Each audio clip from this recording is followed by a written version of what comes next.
Ladies and gentlemen, and all you good folks out there, if you want to know who's at fault for everything that's going on wrong right now, may I suggest you take a second or two to look yourself in the mirror and you'll find the culprit right there. Yes, I am talking about you and me and everyone watching this. Everyone's taking a look at this to examine yourselves in the mirror and find out, why did I allow this to happen? Why did I listen to all those people? Why did I follow that philosophy? Why did I believe in someone who apparently led us in the wrong direction?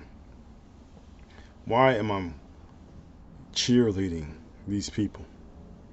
Yes, we can look ourselves in that mirror and automatically we know that we're at fault.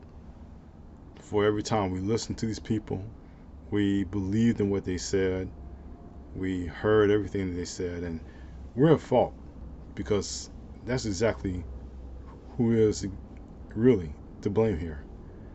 We allow these things to happen. Why? Because we just couldn't get enough drama. We wanted this to happen. And guess what? It is happening. And now, every time we face something like this, in which it is our fault, some decision that we made that ultimately does not turn out well, we decide to turn away from the mirror and say, it's not my fault. I didn't cause this. I wasn't responsible. Yes, we are. And we still are, even to 2026. Now, at the beginning of each new year, you think that this would be a great new year. You start making resolutions, you start making plans, you look for a brighter day. I'm here to say that that's not going to be the case in 2026. There's going to be a lot of strife. There's going to be a lot of chaos, mayhem, and things that you never thought anyone with a moral conscience would ever do. But guess what? 2025 has showed us moral conscience does not belong in this world. It definitely does not belong in America, because if it did, we would scream a lot more moral conscience. Now, of course, there were protests. There were crowds of dissension, crowds that just wanted to have some measure of normalcy back. But I would say that common sense left a long time ago. And right now in this place is just a bunch of chest thumping statements from people that feel like, hey, just because they're in charge of whatever they're in charge of, they don't have to answer to we the people. And that's a shame, but really it's not a shame. It's what we deserve. Because if we had stopped and just took our time and found out exactly who these people really are, really question instead of going along with the I will begin with the ideology. There you go. That these people represent. It's late. I would say that we would have, in fact, said no a long time ago. Let's pick someone else who knows what they're talking about.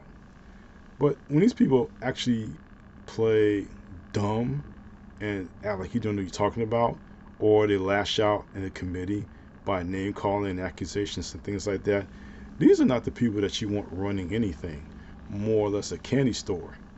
You don't want you want people who know what they're talking about.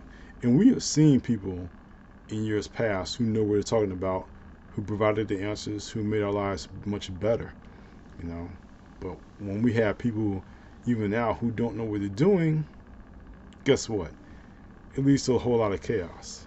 But I would say the ones who are in charge of voting those people in or allowing those people to step into power are people. You and I looking exactly in that proverbial mirror. Sorry, it's late. And just realizing that we made a mistake. And yes, is it tragic? Is it fatal? We'll find out. And guess what? We will deserve that because we're not as smart as we used to be. Think about how we view education now. We view education as a right versus left problem. Instead of just acquiring the knowledge from all parts of life and all sources of life to become smart, to become intelligent, to make proper and right decisions. But we don't do that now. We will follow along with the latest conspiracy theory, something without facts, something without much intelligence and knowledge, but instead we would just follow that because it sounds good, but is it true? So, I just have to ask, is this what you wanted, ladies and gentlemen, and all you good folks out there? Did you really ask for all this chaos? Is this something that you really wanted in 2026 to make you anxious that there'll be a 2027 and 2028? Because if you're not thinking that way, if you're thinking like, hey, this year is going to be just business as usual, I'm sorry, that business is probably closed by now. So I want each and every one of us to start thinking in terms of what can we do to make things better? Do I need to treat my neighbors a little bit more gently? Do I need to just be more compassionate toward those in need? What do I have to do to change myself so I don't repeat the same pattern that led me into this condition in the first place? We often look ourselves in that proverbial mirror and quite understand that we're the ones that fault with all this. It's not the people we put in charge because we're the ones who put them in charge in the first place. It's what we think towards each other. Now, in 2020, during the pandemic, I posted a picture on Instagram saying that, pretty much that I loved everyone and that, don't matter if you're a different shade or a different ideology than me, then you still are a human being, and for that I love you. And of course, my friends of a different ideology and different culture loved that. They loved that picture and said, yeah, you know.